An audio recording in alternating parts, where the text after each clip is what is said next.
Personal loans, home loans, business loans ఎలాంటి రుణాలకైనా వెంటనే ఈ నెంబర్కి కాల్ చేయండి. నమస్తే, వెల్కమ్ టు మనం టీవీ. నేను మీ ప్రియాంక. లావణ్య రాస్తోర్ల ఇష్యూ గురించి మనందరికీ తెలిసిందే. రోజుకొక కొత్త మలుపు తిరుగుతుంది. లావణ్య కూడా రోజుకొక విధంగా ప్రవర్తిస్తూ ఉంటుంది.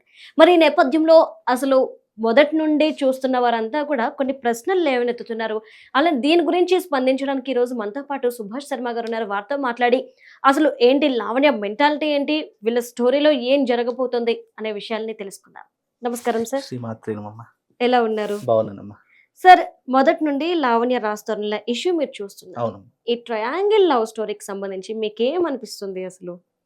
ఇది వాస్తవానికి ఏంటి అంటే గనక ఇది ట్రయాంగిల్ కాదు. దీంట్లో చాలా మంది ఇంక్లూడింగ్ అయినటువంటి వ్యక్తులు మనం రోజు టీవీలో చూస్తూనే ఉన్నాం. ఇంకో విషయం ఏంటంటే ఆల్రెడీ ఇది కోర్టులో నడుస్తున్నటువంటి వ్యవహారం, ఆల్రెడీ అందరికీ తెలిసినటువంటి అంశమే. ఇలా నడుస్తున్నప్పుడు ఒక ఇంటి మీదకి దాడికి వెళ్ళడం అనేటటువంటిది 100% రాంగ్. అది అలా దాడి మీదకి అలా వెళ్ళినప్పుడు ఇంకో విషయం ఏంటి, ఆమె ముంబైకి వెళ్తున్నప్పుడు ఆల్రెడీ కోర్టులో కేసు నడుస్తున్నప్పుడు ఆ రకంగా వెళ్ళడం అనేది మొట్టమొదట అదే తప్పు అని చూపించగలుగుతాం. రెండో విషయం ఏంటి అంటే ఆ రకంగా అక్కడికి వెళ్ళి ఒక ఆడామ మీద ఈ రకంగా బూతులు మాట్లాడడం ఏ అమ్మాయికైనా ఆమె యొక్క స్వభావం ఎలా తెలుస్తుంది, ఆమె మాట్లాడే విధానాన్ని బట్టి, ఆమె ప్రవర్తించే తీరును బట్టే తెలుస్తుంది. అలా ఆమె ప్రవర్తించే తీరు కానివ్వండి, ఆమెతో మొదట్లో ఎవరైతే ఆమె గురించి మంచి మాట్లాడుతున్నారు అని మనకు ఒక విషయం తెలిసింది, ఆమె వైపు పాజిటివ్గా నెక్స్ట్ మినిట్ ఆ వ్యక్తి ఉండట్లేదు, మళ్ళీ మీడియా ముందుకు రావట్లేదు, మళ్ళీ మీడియాలో ఆమె గురించి స్టాండ్ తీసుకున్నటువంటి వ్యక్తులు ఒక్కరు కూడా ఉండట్లేదు. అంటే ఇక్కడ ఏం జరుగుతుంది, టోటల్గా ఆమె వెళ్ళేటటువంటి వే రాంగ్ వేలో వెళ్తుంది. ఆమెకు ఎవరైతే గైడెన్స్ ఇస్తున్నారో, ఎవరైతే ఆమెకు సలహాలు ఇస్తున్నారో నిజంగా ఆమె జీవితాన్ని ఆమె చేతులారా నాశనం చేసుకుంటుంది అని చెప్పవచ్చు తప్ప ఇక్కడ ఆమె ఏదో చేస్తే, అంటే ఒక స్త్రీ అనేటటువంటి ఒక కార్డు తీసుకొని ఎన్నో రకాలుగా ఆమె ఇబ్బందులు పడుతుంది అని కూడా చెప్పవచ్చు. ఇంకోటి ఏంటంటే ఇక్కడ మన వీడియోలో చూస్తున్నట్టయితే ఆఖరికి ఇక్కడ ఆమె ఇంట పని మనిషి, ఓకే, ఈమె కొత్త ఆమె. గతంలో కూడా శ్యామ్ అనేటటువంటి వ్యక్తి కూడా తన ఇంట్లో ఉన్నటువంటి ఒక నెల పని చేశాడు, కానీ ఆమె గురించి తెలియనటువంటి ఎన్నో అంశాలు ఆయన చెప్పడం జరిగింది. తర్వాత ఆయన మీద దాడి చేయడం జరిగింది. అలాగే ఆమె గురించి ఎవరు నెగిటివ్ గా మాట్లాడినా అక్కడ ఆమె ఏం చేస్తుంది, ఆయనను బ్లాక్మెయిల్ చేయడము, లేదా బెదిరించడము, లేదా ఆమె ఏదైనా చేసేస్తుంది అనేటటువంటి అంశం ద్వారా చాలా మంది మాట్లాడలేకపోతున్నారు. నిజంగా ఆమె బాధితులు ఎంతమంది ఉన్నారో తెలియడం లేదు. ఇంకోటి ఏంటి, మొదటి నుంచి ఆమె నా 11 ఏళ్ల జీవితం కావాలి, 11 ఏళ్ల జీవితం కావాలి అంటే ఒకసారి తిన్నటువంటిది మళ్ళీ కక్కమంటే ఎవరు కక్కరు. అది తెలిసి ఒక లివింగ్ రిలేషన్షిప్ లో ఉన్నటువంటి నువ్వు అన్ని రికార్డింగ్ చేసుకునే తెలివి నీ దగ్గర ఉంది, ఒక ఇంటిని నడిపించే తెలివి నీ దగ్గర ఉంది. ఎప్పటికీ మనుషులు ఒకేలా ఉంటారని ఎవ్వరూ చెప్పలేము. అలాంటప్పుడు నువ్వు పెళ్లి చేసుకున్నాను, రాజు నాకు భర్త అయ్యాడు అని చెప్పేసి నువ్వు నోటితో చెప్తున్నావు, కానీ మీడియాలో కానీ కోర్టులో కానీ ఏ ఆధారం కూడా సబ్మిట్ చేయలేకపోయింది. ఇప్పటి వరకు కూడా ఏ ఆధారం కూడా సబ్మిట్ చేయలేకపోయింది. కనీసం నా రాజు నిజంగా నన్ను పెళ్లి చేసుకున్నాడు అని అంటే అక్కడ మనము కోర్టులో వేయాల్సినటువంటి కేసు ఏంటి, నా భర్తను నాకు కావాలి అనే కేసు వేయాలి. కానీ ఇక్కడ ఏం కేసు వేసింది, 498 కేసు వేసింది, ఇంకా 2-3 కేసులు వేసింది. ఆ తర్వాత రాస్తోర్ మొట్టమొదటి ఇంటర్వ్యూలో ఏం చెప్పాడు, ఇదిగో మస్తాన్ సాయి నన్ను పెళ్లి చేసుకోవాలి అని చెప్పేసి ఆయన మీద కేసు పెట్టింది అని చెప్పినటువంటి ఆమె మళ్ళీ రాస్తోర్ని పెళ్లి చేసుకున్నాడని ఎలా మాట్లాడుతుంది. రెండో అంశం ఏంటి, ఆల్రెడీ 2017లోనే నేను ఆమెతో ఏ రకమైనటువంటి శారీరక సంబంధం లేదు, ఏ రకమైనటువంటి రిలేషన్ లేదు అనేటటువంటివి ఇద్దరు అండర్స్టాండ్ తో తీసుకున్నారా, ఏ రకంగా తీసుకున్నారో తెలియదు, అది లోపల జరిగిపోయింది. కానీ రాస్తోర్ చెప్పినటువంటి మాట 2017లోనే మేము కలిసి లేము, మేము అండర్స్టాండ్ అయ్యి విడిపోయాము. తర్వాత ఏమేమిటో 2011-12 రీసెంట్ వరకు కూడా నా దగ్గర ఫోటోలు ఉన్నాయండి, మేమిద్దరం కలిసి దిగాము అని చెప్పి ఆ ఫోటోలనే ఆధారంగా చూపిస్తుంది తప్ప ఇక్కడ పెళ్లి జరిగినటువంటి ఆధారం అనేటటువంటిది చూపించలేదు. సార్, అంటే ఇప్పుడు మీరు పెళ్లి ప్రస్తావన తీసుకొచ్చారు కాబట్టి అడుగుతున్నాను. తను ఏమంటుందంటే ఒక గుడిలో రాస్తోర్ నాకు తాళి కట్టాడు అంటుంది. ఒక గుడిలో తాళి కడితే పెళ్లి అయిపోయినట్ట హిందూ సాంప్రదాయం ప్రకారం. అసలు టెంపుల్లో పెళ్లి అంటే ఎట్లా ఉంటుంది అక్కడ? నిజానికి ఆమె చెప్పినటువంటిది అబద్ధం అని ఈజీగా తెలుసుకోవచ్చు. ఒక ఆలయంలో పెళ్లి చేసుకోవాలి అంటే ఏ ఆలయమైనా సరే Hmm. ముందుగా మనం 1 వీక్ బిఫోరే మన date of birth certificate and Aadhaar card, మనకున్నటువంటి 10th మెమో ఇవన్నీ ఇచ్చిన తర్వాత ఇద్దరు ఒప్పంద పూర్వకంగా ఇద్దరు అక్కడ సబ్మిట్ చేసిన తర్వాత వాళ్ళకు డేట్ ఇస్తారు. పలానా ఎవరైతే పెళ్లి చేసుకుంటున్నారో పలానా మేము ఈ డేట్కి పెళ్లి చేసుకోవాలి. మ్యారేజ్ సర్టిఫికేట్ లేకుండా మనం ఏ గుళ్ళో పెళ్లి చేసుకున్నా అది చెల్లదు. ఒకవేళ చెల్లుతుంది, ఎలా చెల్లుతుంది? ఇద్దరి తల్లిదండ్రులు ఒక దగ్గర ఉండి ఇద్దరికి కలిసి పెళ్లి చేస్తున్నారు అని అన్నప్పుడు అది చెల్లుతుంది. అక్కడ కూడా తప్పనిసరిగా వీళ్ళు సబ్మిట్ చేయవలసినటువంటి అన్ని ఆధారాలు సబ్మిట్ చేస్తేనే అక్కడ మనకు మ్యారేజ్ అనేటటువంటిది అప్రూవ్ అవుతుంది. లేదు అంటే అది అప్రూవల్ కాదు. పోనీ మీరు అన్నట్టుగా అది ఒకవేళ పక్కన పెడదాం, అప్రూవల్ అయింది లేదు పక్కన. కానీ ఒక గుడిలో పెళ్లి జరుగుతుంది అన్నప్పుడు అక్కడ కనీసం ఒక ఫోటో అయినా ఉంటుంది, లేదా ఆ గుడిలో సీసీ కెమెరా అయినా ఉంటుంది, లేదా అక్కడ ఏదో పెళ్లి చేసుకున్నటువంటి ఆధారం. ఆమె ప్రతిదీ ఆమె ట్యాబ్ లో ఫొటోస్ చూపిస్తుంది, కానీ పెళ్లికి సంబంధించిన ఆధారాలు ఎందుకు చూపెట్టలేకపోతుంది? ఆ క్వశ్చన్ ఒకటి రేస్ చేయాలి. రెండవది ఏంటి, ఆమె ప్రతి దగ్గరకి వెళ్ళి నా రాజు నాకు కావాలి, నేను కేవలం నా రాజు కోసమే నేను ఫైట్ చేస్తున్నాను అని అనేటటువంటి అంశంలో చూసుకుంటే ఆమె ఇక్కడ ఆయన కోసం ఫైట్ చేస్తున్నట్టుగా కనిపించడం లేదు ఎవరికి అయినా. ఎందుకు కనిపించడం లేదు? ఒకటి, ఫస్ట్ ఆయన చేసినటువంటి తప్పేంటి అంటే రాజ్ తరుణ్ చేసిన తప్పేంటి అని అంటే గనక, ఈయన పెళ్లి చేసుకుందాము అనుకున్నటువంటి సందర్భాలలో ఈమె క్యారెక్టర్ ఏమైందో తెలియదు. ఎందుకంటే వాళ్ళిద్దరి మధ్య జరిగినటువంటి సంఘర్షణ. నిజంగా ఆమె ప్రతిసారి అంటుంది నా గురించి ఏం తెలుసు. సరే, నీ గురించి తెలియకపోయినా ఒక వ్యక్తి నీ నుంచి ఇన్ని సంవత్సరాల తర్వాత బయటకు వచ్చాడు అంటే నీలో మరో కోణం ఉంది ఆయన తెలుసుకొని ఉండాలి రాజ్ తరుణ్. ఆ తర్వాత ఆయన ఆల్రెడీ మన జరిగినటువంటి సంఘటనలు, ముంబైలో జరిగిన సంఘటనలో నువ్వు స్విమ్మింగ్ పూల్ దగ్గర ఏం చేస్తున్నావు అని 10 సార్లు అడిగాడు. రెండవ విషయం ఏంటి, నువ్వు మస్తాన్ సాయితో ఉన్నావు కదా, మళ్ళీ నా దగ్గరికి ఎందుకు వస్తున్నావు అని అడిగినటువంటి సందర్భాలు 2 ఉన్నాయి. ఆ విషయాలు ఏవి కూడా ఆమె చెప్పకుండా ఎంతసేపు నా రాజు నాకు కావాలి, రాజుని పంపియండి అనే మాటలే మాట్లాడుతుంది తప్ప అక్కడ ఎలాంటి సిచ్యువేషన్ తగ్గినట్టుగా అక్కడ ఏం బిహేవియర్ లేదు. ఆమె చూస్తే ఒక అగ్రినెస్, కోపము, ఆవేశము ఎలా ఉంది అని అంటే గనక ఎలాగైనా సరే నేను అనుకున్నది సాధించాలి అనేటటువంటి ఒక దాఖలా కనిపిస్తుంది తప్ప నిజంగా కోర్టులో నడుస్తున్నటువంటి ఒక కేసు నడుస్తున్నప్పుడు దౌర్జన్యంగా, రౌడీజంగా వెళ్ళడం అనేటటువంటిది 100% రాంగ్. ఇక్కడ మధ్యలో కూడా ఒక ఎలిగేషన్ వచ్చింది, వీళ్ళు బ్రాహ్మణులు ఈ రకంగా తాగుతారు, తింటారు అని ఎన్నో రకాల అంశాలు తలనెత్తారు. ఇక్కడ 2 విధానాలు చెప్తాను. అంటే ఏ క్యాస్ట్ లో అయినా, ఎవరి విధానంలో అయినా, ఇక్కడ అర్చకుడు, పురోహితుడు, ఒక ఆస్ట్రాలజర్ లేదా ఒక పద్ధతులు పాటించేటటువంటి బిహేవియర్ ఒకలా ఉంటుంది, అతని జీవన శైలి ఒక రకంగా ఉంటుంది. అదే బ్రాహ్మణుడు ఎవరైనా సరే ఒక బిజినెస్ చేస్తున్నాడు, లేదా ఒక ఉద్యోగం చేస్తున్నాడు, లేదా ఒక వేరే రంగంలో ఉన్నాడు అన్నప్పుడు ఆయన టోటల్ బిహేవియర్ వేరే ఉంటుంది. వీళ్ళు బ్రాహ్మణులు అయినప్పటికీ కూడా వాళ్ళ యొక్క టోటల్ సినిమా ఫీల్డ్ అంటేనే ఒక రకమైనటువంటి ఇండస్ట్రీ, అందులో అన్నీ ఉంటాయి, ఇది లేదు అని కాదు. రెండో విషయం ఏంటి, బ్రాహ్మణులు ఎలిగేషన్ చేస్తూ ఆమె 2-3 పదాలు కూడా మాట్లాడింది, అవి కూడా వెనక్కి తీసుకోవాలి ఆమె. రెండో విషయం ఏంటి అని అంటే గనక, ఈమె ఎప్పుడైతే ఈ రకంగా అంటే ఒక భర్త కావాలి అని అనుకున్నప్పుడు నువ్వు మీడియా ముందుకు రాకూడదు. మీడియా ఎప్పుడైతే ఏ భార్యాభర్తలు అయితే మీడియా ముందుకు వస్తారో అది 100% రోడ్డు మీద పడినటువంటి సంసారం. అది మళ్ళీ కలుస్తుంది అనుకోవడం కూడా మన మూర్ఖత్వం. నిజంగా అది ఎప్పటికీ కూడా కలదు. ఈ మధ్య కాలంలో చాలా మంది ఇన్సిడెంట్లు చూస్తున్నాము మనం. ఇప్పుడు ఈ రాజ్ తరుణ్ లావణ్యది కావచ్చు, దువ్వాడ శ్రీనివాసది గారిది కావచ్చు, అలాగే ఈ మధ్యలో ఈ మిమిక్రీ రవి గారిది కూడా ఒక సంఘటన వచ్చింది. ఇలా ఎన్నో రకాలైనటువంటి సంఘటనలు మీడియా ముందుకు వచ్చాయి అంటే అవి విడిపోవడానికే దారి తీస్తాయి తప్ప 100% కలవటానికి దారి తీయవు. ఆమె అన్నది, సంసారం అన్నకి ఎవరి సంసారంలో ఉండవండి, 100% ప్రతి ఒక్క సంసారంలో ఎన్నో గొడవలు ఉంటాయి, కానీ ఎప్పుడైతే అది రచ్చ మీద పడతాయో అవి 100% విడిపోవడానికి కారణాలు అవుతాయి. అంటే నువ్వు విడిపోవడానికే ఇక్కడ ఆధారాలు వెతుక్కుంటున్నావు తప్ప నువ్వు కలవడానికి ఆధారాలు అనేటటువంటి వెతుక్కోవడం లేదు. నీకు రాజ్ తరుణ్ కావాలి అన్నప్పుడు అది మీరిద్దరు కూర్చుండి మాట్లాడతారా? లేదా సినిమా ఇండస్ట్రీలో ఎంతో మంది ఉన్నారు, ఇప్పుడు ఆమెకి ఎవరు సపోర్ట్ రావట్లేదు, ఎందుకు సపోర్ట్ రావట్లేదు అంటే ఈమె వైపు తప్పులు ఉన్నాయి అని సినిమా ఇండస్ట్రీలో వాళ్ళకి తెలిసి అనే ఒక కారణంతో ఈమె వైపు ఎవరు సపోర్ట్ రావట్లేదు అనేటటువంటి ఒక అంచనా కూడా వేసుకోవచ్చమ్మా. సార్, అంటే ఒక విధంగా చూసుకుంటే మీరు ఇంతకు ముందు ప్రస్తావించినట్టు ఆమె మాట తీరు, వ్యవహార శైలి, ఇదే బూతులకు సంబంధించి మేము అడిగిన ప్రశ్నకి ఆమె చెప్పింది, కోపంలో ఉంటే మాట్లాడరా, ఏ మనిషి మాట్లాడరా, కోపంలో మాట్లాడిన మాటలు మీరు ఎలా తీసుకుంటారు అని అడుగుతుంది. చాలా మంచి ప్రశ్న అమ్మా. ఒక విషయం చెప్తాను, ఒక ఆడది అంటే ఒక స్త్రీ ఎంత కోపంలో ఉన్నా, ఎంత అగ్రెసివ్నెస్ లో ఉన్నా భర్త మీద ఏ రకంగానే మాట్లాడచ్చు, నేను దాన్ని తప్పు పట్టను. కానీ ఒక భర్త అంటే భర్త కావచ్చు, రిలేషన్షిప్ ఒక వ్యక్తి ఉన్నప్పుడు మనము ఆమె మాట్లాడిన సంఘటన, మస్తాన్ సాయితో మాట్లాడిన సంఘటనలు ఉన్నాయి, అవును. ఉదయ్తో మాట్లాడినటువంటి సంఘటనలు, అవును. అలాగే ఉనీత్ రెడ్డి గారితో ఇవన్నీ సంఘటనలు మనం విన్న తర్వాత ఒక భార్య అనుకున్నటువంటి వ్యక్తి లేదా ఒక ఇష్టమైనటువంటి వ్యక్తి ఆ రకంగా మరొక వ్యక్తితో మాట్లాడుతుంది అన్నప్పుడు ఒక పురుషుడికైనా ఒక స్త్రీకైనా 100% కోపం వస్తుంది. కానీ కోపంలో ఉండి ఈ మధ్య కాలంలో ఒక వీడియో చూసాను. అదేంటి, వీళ్ళు మస్తాన్ సాయి లావణ్య మాట్లాడుకుంటున్న అవును. ఒకటి వి స్లీప్ టుగెదర్ అని చెప్పేసి, అంటే మనం ఇద్దరం పడుకున్నాము అని మాట ఆమె మాట్లాడింది తప్ప ఇక్కడ శేఖర్ భాష గారు లేదా ఎక్స్ పర్సన్ ఎవరు మాట్లాడరు. Yes. వాళ్ళిద్దరు మాట్లాడుకున్నటువంటి మాట. ఆమె దానికి సమాధానం ఏం చెప్తుంది? రాస్తరం ఉన్నప్పుడే మాట్లాడాను, రాస్తరం లేనప్పుడు ఏ విషయాలు జరగలేదు.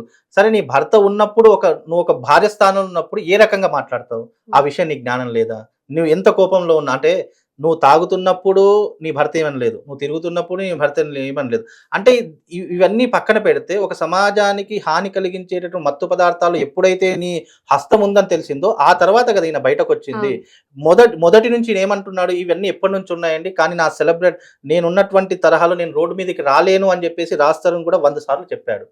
కానీ ఇప్పుడు అవన్నీ బట్టబయలైపోయాయి, అవన్నీ కోర్టు కేసులు నడుస్తున్నాయి. కోర్టు కేసులు నడుస్తుండగా ఈ రకంగా ఆమె మీద మాల్వి మల్హోత్రా ఎవరైతే ఉన్నారో ఆమె మీద ఈ రకంగా దౌర్జన్యం చేయడం అనేటటువంటిది హర్షించదగ్గటువంటి అంశము. కాబట్టి ఈ అంశాన్ని రోజు కంటే ఒక డైలీ సీరియల్ లాగా, నా చిన్నతనంలో మొగలి రేకులు అనే సీరియల్ వస్తుంది, 506 ఎపిసోడ్, 1000 ఎపిసోడ్, ఇలా ఈ ఎపిసోడ్లు నడుస్తూనే ఉంది తప్ప ఇది ఎవ్వరు కూడా దీనికి స్టాప్ అనేటటువంటి వర్షనే ఇవ్వడం లేదు. ఇటు లావణ్య అయినా సరే, ఇటు రాస్తరుణ్ అయినా సరే.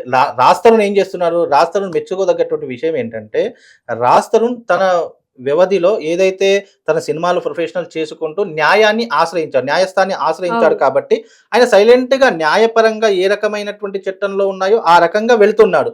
కానీ లావణ్య అలా వెళ్ళట్లేదు కదా. ఇప్పుడు నీ భర్త ఎవరైతే ఉన్నారో రాస్తరుణ్ అనేటటువంటి వ్యక్తి, ఆయన న్యాయపరంగా ఆయనకు రావాల్సిన హక్కులు లేదా నీకు ఇవ్వవలసినటువంటి భరణం ఏదైతే ఉందో అది ఇవ్వడం జరుగుతుంది. ఇంకోటి ఏంటంటే, ఇక్కడ రిలేషన్షిప్ అనేటటువంటి దానికి అర్థం తెవాలి. ఫస్ట్ రిలేషన్షిప్ అనేటటువంటి దానికి అర్థం మనం నానా రకాలుగా చెప్పుకుంటాం. ఇంకోటి, రిలేషన్షిప్ అనేటటువంటిది కోర్టు కూడా అంగీకరించదు. బికాజ్ కోర్టు అంగీకరిస్తుంది, నువ్వు నిజంగా పెళ్లి చేసుకుంటే అప్పుడు నీకు ఇవ్వవలసినటువంటి హక్కులు అన్నీ ఉంటాయి. అప్పుడు నువ్వు గల్లా పట్టుకొని ధైర్యంగా నువ్వు రాస్తరుణ్ లాక్కుని రావచ్చు. కానీ ఇక్కడ పెళ్లి జరగలేదు అని న్యాయ వ్యవస్థనే నీకు ఒక సర్టిఫికేట్ ఇచ్చిన తర్వాత ఏ రకంగా నా భర్త అని చెప్పేసి ఈ రకంగా ఉంటుంది. 11 ఏళ్ల జీవితం ఎవ్వరు కూడా వెనక్కి తిరిగి ఇవ్వరు.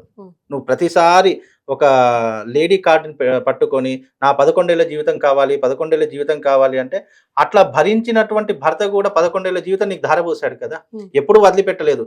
సరే, నువ్వు స్టార్టింగ్ లో చేసినటువంటి ఏదైతే మంచి ఉందో రాస్తరుణ్ తీసుకుని రావడం లేదా చూసుకోవడం, వాటన్నిటికీ ఇప్పటి వరకు ఓపిక పట్టడం. అదే స్థానంలో ఆ స్థానంలో గనక ఎక్స్ పర్సన్ ఎవరైనా ఉంటే ఇప్పటి వరకు ఆమెను ఏదో ఒక రకంగా ఏదో ఒకటి చేసి బయటపడేటటువంటి సంఘటనలు ఇంకా చాలా జరిగేవి. కానీ రాస్తరుణ్కి ఆయన అమాయకత్వమా లేదా ఆయన ఓపికన, ఈ రెండిటికి మెచ్చుకొని నిజంగా ఆయనకు దండం పెట్టాలి. ఎందుకు అనంటే, అంత ఓపికగా అంత ఈ రకంగా వస్తున్నాడు అని అంటే నిజంగా ఆయన న్యాయ వ్యవస్థను క్లియర్ గా ఫాలో అవుతున్నాడు. కానీ ఈమె ఫాలో కావట్లేదు. కనుక ఇక్కడ ఒక న్యాయ వ్యవస్థని ఆశ్రయించినప్పుడు లావణ్య గారికి చెప్పవలసినటువంటి విషయం ఏంటంటే, నువ్వు ఏదైనా లీగల్గా ప్రొసీడ్ కావాలి. నువ్వు లీగల్గా ప్రొసీడ్ కాకుండా నువ్వు డైరెక్ట్గా ఇంటికి వెళ్తాను, నేను దౌర్జన్యం చేస్తాను, నేను రౌడీజం చేస్తాను అని చెప్పడం అనేటటువంటిది రాంగ్. ఇంకోటి, వాళ్ళ అమ్మ సొంత కన్న తల్లిదండ్రులే ఆమె గురించి ఇన్ని రకాలుగా వీడియోలు బయటకు వచ్చాయి, వాయిస్ రికార్డులు బయటకు వచ్చాయి, ఎన్నో రకాలుగా ఇన్ని బయటకు వచ్చిన తర్వాత కూడా నేను ఏం తప్పు చేయలేదు అని చెప్పేసి తప్పులు మీద వేసుకోవటం లేదు అని అంటే, ఆమె ఏ రకంగా ప్రజల్ని మభ్య పెడుతుందో ఇక్కడ మనం అర్థం చేసుకోవాలి. సార్, అంటే మరొక విషయం ఏంటి అంటే కనుక, ఇక్కడ ప్రీతి అంశాన్ని కూడా మనం తీసుకున్నాము.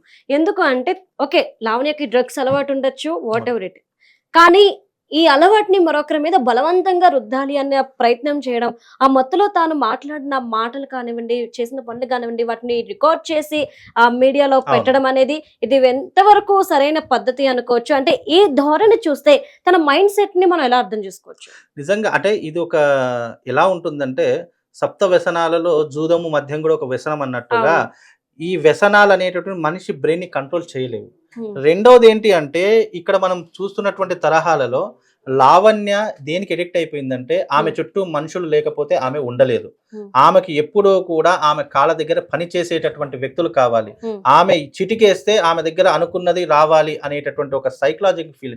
నిజంగా మెంటల్ కండిషన్ బాగాలేదండి. లావణ్య గారు నిజంగా మెంటల్ కండిషన్ బాగుంటే అసలు ఈ వేలో వెళ్ళాలి అనేటటువంటి ఆలోచన కూడా తీసుకోకపోయేది. ఆమె చాలా చదువుకున్నటువంటి వ్యక్తి. ఆమె చదువుకున్నటువంటి వ్యక్తికి నువ్వు వాయిస్ రికార్డ్ చేయడం తెలుసు, వీడియోలు రికార్డ్ చేయడం తెలుసు. ఇన్ని తెలిసిన ఆమెకు పెళ్లి చేసుకోవాలనే విషయం తెలీదా? నిజంగా ఇది వీళ్ళిద్దరి మధ్య ఉన్నటువంటి అండర్స్టాండ్ ప్రాబ్లం అని చెప్పుకోవాలి. ఆయన నిజంగా రాస్తరం దూరం కావడానికి ఒకటే విషయం అండి. ఈమె చేసేటటువంటి అలవాట్లు, ఈమెకు ఉన్నటువంటి ఫ్రెండ్స్. ఇప్పుడు ఒక మనిషిని మంచివాడు చెడ్డవాడు అని గుర్తించడానికి రెండు దారులు ఉంటాయి. ఆయన చేసేటటువంటి బిహేవియర్, ఆయన చుట్టూ ఉన్నటువంటి వాతావరణం. ఇక్కడ ఆమె చుట్టూ ఉన్నటువంటి వాతావరణంలో అందరు డ్రగ్స్ తీసుకున్న వాళ్ళు ఉన్నారు, మగవాళ్ళు ఉన్నారు.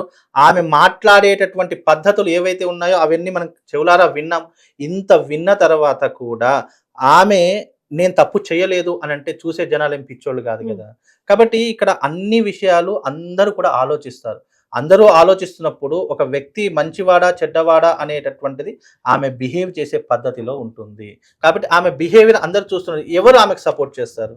మొదటి నుంచి చూసుకోండి. ఆమెకు సపోర్ట్ చేసిన ప్రతి వ్యక్తి కూడా ఒక వీడియోలో కనిపిస్తారు, నెక్స్ట్ వీడియోలో మళ్ళీ జంప్, మళ్ళీ కనిపించడు. అంతేందుకు దిలీప్ శంకర్ గారు కూడా ఆమె గురించి చాలా మాట్లాడారు. ఈ మధ్య కాలంలో సరే ఆయనకు ఉన్నటువంటి బిజీ షెడ్యూల్లో మాట్లాడలేకపోవచ్చు, కానీ ఇంత జరుగుతున్నప్పుడు ఆయన ఒక మెసేజ్ లేదా ఆయన నుంచి ఏదన్నా సహకారం ఈమెకైనా రావాలి కదా.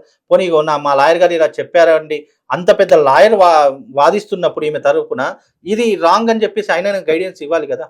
ఆయన కూడా గైడెన్స్ ఇవ్వలేకపోతున్నారు. బికాజ్ ఈమె గురించి అన్ని విషయాలు ఆయనకు తెలుసు. ఇంకోటి, మస్తాన్ సాయితో లావణ్య, మస్తాన్ సాయి దిలీప్ శంకర్ గారి దగ్గర వెళ్ళినటువంటి అంశం కూడా ఏదైతే ఉందో అది పూర్తిగా వీడియో మనకు రాలేదు. అక్కడ కూడా అంటే కొన్ని సంఘటనలు మనకు తెలియలేదు. మస్తాన్ సాయి అనేటటువంటి వ్యక్తి దిలీప్ శంకర్ గారితో దాదాపు గంట నుంచి 2 గంటలు మాట్లాడారు. కానీ అక్కడ జరిగినట్టు సంఘటన ఏంటి, 10 నిమిషాలు మనకు చెప్పేశారు. లేదండి నాకు ఈ అమ్మాయితో ఎలాంటి సంబంధం లేదు అన్నటువంటి వ్యక్తితో నువ్వు ఎప్పుడైతే సంబంధం పెట్టుకున్నావో ఆ రాస్తరుణ్ అనేటటువంటి ఒక ఎఫ్ఐఆర్ పెట్టుకొని వచ్చాడు. నాకు మస్తాన్ సాయి పెళ్లి చేసుకోవాలి అనేటటువంటి నువ్వు కేసు అదే కేసు మీద ఆధారంతో నీకు పెళ్లి కాలేదని చెప్పేసి క్లియర్ కట్గా కోర్టే సమాధానం చెప్పింది. ఇంకా ఏం నిరూపించుకోవాలి అంటే రాస్తరుణ్ణి ఎలా ఇబ్బంది పెట్టాలి? ఇప్పుడు ఆమె మొన్న ఒక ఛానల్లో ఒక ఇంటర్వ్యూలో రాస్తరుణ్ నాకు వద్దు, రాస్తరుణ్ ఫోటోకి నేను దండ వేసి నేను సప్పుడు దాకా కూర్చుంటాను అని చెప్పినటువంటి వ్యక్తి ఇప్పుడు మళ్ళీ నాకు రాస్తరుణ్ కావాలి అని ఒక వ్యక్తి రెండు మాటలు మాట్లాడుతుంది. సార్ అంటే ఇప్పుడు మీరు రెండు మాటలు అన్నారు కాబట్టి నేను అడుగుతున్నా, ఇప్పుడు లావణ్య తీరు చూస్తే అంటే తను ఆల్రెడీ ఆ ప్రీ రిలీజ్ ఈవెంట్ జరుపుకుంటుంటే రాస్తరుణ్ అక్కడికి వెళ్ళి గొడవ చేయడం కావచ్చు, ఇట్లా ముంబై వెళ్ళి గొడవ చేయడం కావచ్చు, అంటే టోటల్ గా ఇన్సిడెంట్ అన్నిటినీ మనం పరిశీలిస్తే గనక అసలు లావణ్యకు కావాల్సింది ఏంటి? అంటే రాస్తరుణ్ కావాలా, లేదంటే కనుక రాస్తరుణ్ సంపాదించి పెట్టుకున్న విల్లా కావాలా కొనుక్కున్నది, లేదా రాస్తరుణ్ లైఫ్ స్పాయిల్ చేసి తను జైలుకి వెళ్ళడం కావాలా? లావణ్యకి మూడిట్లో కావాల్సింది ఏంటి? ఇక్కడ ఒకటి, లావణ్య 100% జైలుకి వెళ్ళడం ఖాయం. బికాజ్ ఆమె స్వయంగా తన నోటితోనే నేను నా ఫ్రెండ్స్ లైఫ్ లో ఉన్నప్పుడు నేను డ్రగ్స్ తీసుకున్నాను, ఒకవేళ అది తీసుకోవడం తప్పంటే అది నాకు తెలియదు అని చెప్పేసి ఆమె నోటి నుంచి ఒప్పుకున్నటువంటి వీడియోస్ కొన్ని ఉన్నాయి. రెండవ విషయం ఏంటి, రాస్తరుణ్ ఎందుకు కావాలి అని అంటే ఆయన ఒక సెలబ్రిటీ, ఒక హీరోగా ఉన్నటువంటి వ్యక్తి. సినిమా ఇండస్ట్రీలో కానీ ఆమె సెలబ్రిటీ స్టేటస్ కానీ ఆయన ఫేమ్ ఆమెకు చాలా అవసరం. ఆమె ఫేమ్ లేనప్పుడు ఎప్పుడు బయటకు రాలేదు. ఇప్పుడు ఆమె కూడా చెప్పింది, రాస్తరుణ్ నేను ఒకవేళ నా విషయాలు కనుక బయట పెట్టాలంటే నా దగ్గర రాస్తరుణ్ విషయాలు ఉన్నాయి, నేను బయట పెట్టగలుగుతాను, నేను ఇక వెనక ముందు చూడను అని చెప్పిన ఆమె అంటే రాస్తరుణ్ని ఇండైరెక్ట్ గా బెదిరిస్తుంది. ఆమెకు రాస్తరుణ్ కావాలి, రాస్తరుణ్ వెనుక డబ్బు కావాలి, ఆయన సంపాదించిన ప్రతి ఒక్క రూపాయి ఆమెకే వినియోగించుకోవాలి అనే ఒక ఆశా ధోరణిలో ఆమె లావణ్య అనేటటువంటి వ్యక్తి ఉంది. కాబట్టి ఇక్కడ మాట్లాడేటటువంటి విధానాల్లో పూర్తిగా రాంగ్ కన్వే ఆమెది. ఎవరు తీసిన గోతిలో వాళ్ళే పడతారు అనడానికి నిదర్శనం లావణ్య గారు.